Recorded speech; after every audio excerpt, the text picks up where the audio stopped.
మీ భూములన్నీ కొట్టేయాలనుకున్నాడు.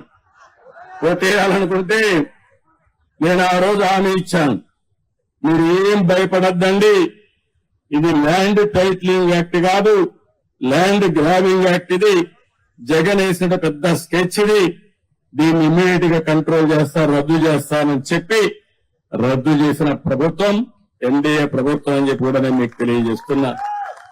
అన్నా క్యాంటీన్లు 180 క్యాంటీన్లు 183 ఉన్నాయి. ఆగస్టు 15 నుంచి ప్రారంభిస్తాం. పేదవాడికి అన్నం పెడతాం. పేదవాడికి అన్నం పెడితే సహించలేని మనస్తత్వం ఈ ఆయన పేరు కూడా నేను చెప్పకూడదు, ఇప్పుడు చెబితే చాలా చిన్నగా ఉంటుంది. అలాంటి వ్యక్తి వీళ్ళంతా సైకో. మా తమ్ముళ్ళు ఇంకా మర్చిపోలేదు, మర్చిపోతే భయంకరం.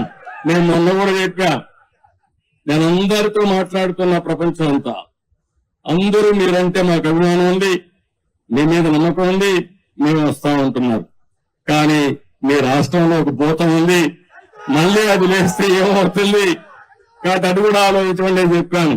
ఆ భూతానికి భూత వైద్యులు చూసుకుంటున్నారు. శాశ్వతంగా ఆ భూతాన్ని వదిలించే బాధ్యత మా ప్రజానీకానికి అప్పచెప్పానని చాలా స్పష్టంగా చెప్పాను.